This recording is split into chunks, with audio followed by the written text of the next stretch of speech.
13 दिसंबर 2023 को देश की सबसे सुरक्षित जगह माने जाने वाली संसद भवन में कार्यवाही के दौरान दो व्यक्ति दर्शक बीघा से कूदकर सांसदों के पास पहुंचने की कोशिश करते हैं। इस पर इतनी बड़ी जो है गलती किस वजह से सुरक्षा में कमी आई, या किसी पार्टी या किसी राजनीतिकरण से वो दो व्यक्ति जो है संसद भवन में घुसे, इस पर ज्यादा चर्चा के लिए हमारे साथ मौजूद है सुशील आनंद शुक्ला जी। किस तरह से देख रहे हैं आप जो कल संसद में दो व्यक्ति जो घुसे थे उसको? बेहद ही दुर्भाग्यजनक है, बेहद ही चिंतनीय है।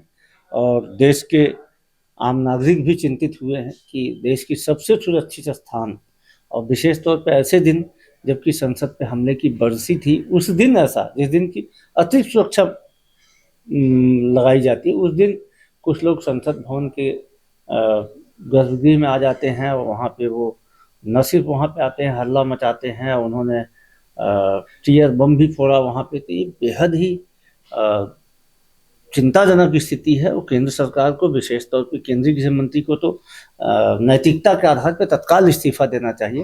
हालांकि उम्मीद कम है, भारतीय जनता पार्टी के नेताओं को आरएसएस ने नैतिकता नहीं सिखाया है, तो मुझे नहीं लगता कि वो नैतिकता के आधार पर इस्तीफा देंगे। लेकिन जो स्थिति बनी है उसके बाद तो गृह मंत्री जी को तत्काल इस्तीफा देना चाहिए। किसकी चूक से जो है इस तरीके की घटनाएं हुई हैं, और जो है किसी एक पार्टी का है या जो सुरक्षा कर्मी थे उनमें? कहीं का भी व्यक्ति हो, किसी भी विचारधारा के मानने वाला व्यक्ति हो, कोई भी हो, संसद की गरिमा है, संसद की सुरक्षा के अपने मापदंड हैं, संसद में जाने के, संसद में पहुंचने के अपने मापदंड हैं। उनका उल्लंघन कैसे हुआ, सुरक्षा बलों के द्वारा चूक कैसे हुई, वो टीयर बम लेके पहुंचे कैसे अंदर में? भाई उन्होंने जो कैप्सूल छोड़ा, जब बेस निकाला है, मुझे उसमें से गैस निकल रही थी, तो टीयर बम ही टाइप का था। तो इन सारी चीज़ों का कैसे वहाँ पहुँची, कैसे हुआ, तो नैतिकता के आधार पर तो इसकी जिम्मेदारी केंद्रीय गृह मंत्रालय की बनती है।